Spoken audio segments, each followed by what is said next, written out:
നമ്മളെപ്പോഴും നേരിടുന്ന ഒരു പ്രശ്നമാണ്. നമ്മൾ ഏതെങ്കിലുമൊക്കെ ഒരു ആപ്ലിക്കേഷൻ ഫോംസ് ഓൺലൈനിൽ സബ്മിറ്റ് ചെയ്യാൻ ശ്രമിക്കുമ്പോൾ നമുക്കതിൻ്റെ കൂടെ ഒരു ഇമേജസ് അപ്ലോഡ് ചെയ്ത് കൊടുക്കേണ്ട ഒരു ആവശ്യം വരുമായിരിക്കും.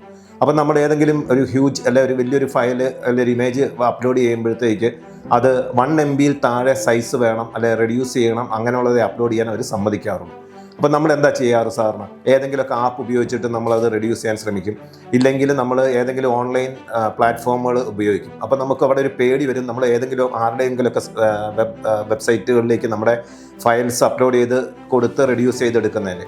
പക്ഷേ നമുക്കിത് വളരെ പെട്ടെന്ന് ചെറിയ സ്ക്രിപ്റ്റ് ഉപയോഗിച്ചിട്ട് പൈത്തൺ ഉപയോഗിച്ചിട്ട് നമുക്കിത് ചെയ്യാൻ പറ്റും. പൈത്തണിനകത്ത് പില്ലോ എന്ന് പറയുന്ന ഒരു ലൈബ്രറി ഉണ്ട്. ആ ലൈബ്രറി ഇൻസ്റ്റാൾ ചെയ്ത് കഴിഞ്ഞാൽ നമുക്ക് ഇമേജ് പ്രോസസ്സിങ്ങിന് യൂസ് ചെയ്യുന്ന ഒരു ലൈബ്രറിയാണ് പൈത്തണിൻ്റെ. അത് ഉപയോഗിച്ചിട്ട് നമുക്ക് വളരെ പെട്ടെന്ന് ഈ ഇമേജ് റെഡ്യൂസ് ചെയ്യാൻ പറ്റും, ഇമേജിൻ്റെ സൈസ്. നമുക്കത് സ്ക്രിപ്റ്റ് എഴുതി നോക്കാം അതെങ്ങനെ ചെയ്യുന്നതാണ്. നമ്മൾ ഇമേജ് പ്രോസസ്സിങ്ങിന് വേണ്ടിയിട്ടുള്ള പില്ലോ എന്ന് പറയുന്ന ലൈബ്രറി നമ്മൾ ഇൻസ്റ്റാൾ ചെയ്യണം. അതിൽ നിന്നും ഇമേജിനെ നമ്മൾ ഇമ്പോർട്ട് ചെയ്യുന്നു. From pill import image. അതിനകത്ത് ഇമേജിനകത്തുള്ള ഓപ്പൺ എന്ന് പറയുന്ന ഫംഗ്ഷൻ അകത്ത് നമ്മൾ നമ്മുടെ ഇൻപുട്ട് ഫയൽ ഏതാന്ന് പറയുന്നു. ഏത് ഫയലിൻ്റെ ആണോ ഏത് ഇമേജിൻ്റെ ആണോ സൈസ് റെഡ്യൂസ് ചെയ്യേണ്ടത് അത് നമ്മൾ പറഞ്ഞു കൊടുക്കുന്നു ആർഗ്യുമെൻ്റ് ആയിട്ട്.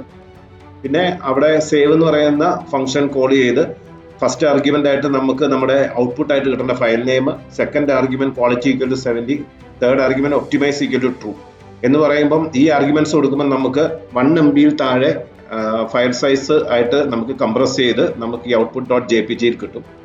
നമുക്ക് ചെയ്യേണ്ട ഫയൽ ഒന്ന് കാണാം. ഇതാണ് ഇൻപുട്ട് ഡോട്ട് JPG അല്ലെ, ഇമേജസ് എന്ന് പറയുന്ന ഫോൾഡറിനകത്ത് ആണ് ഇൻപുട്ട് ഡോട്ട് JPG കിടക്കുന്നത്. ഇതിന്റെ ഫയൽ സൈസ് നമ്മൾ നോക്കിക്കഴിഞ്ഞാൽ നമുക്ക് കാണാൻ പറ്റും 5.58 MB ഉള്ള ഒരു ഫയലാണ്. അതിനെയാണ് നമുക്ക് 1 MB താഴെ ചെയ്യേണ്ടത്. അപ്പൊ നമുക്ക് ഒന്ന് റൺ ചെയ്ത് നോക്കാം. അപ്പോൾ ഫയൽ റെഡ്യൂസ് ആയിട്ടുണ്ട്.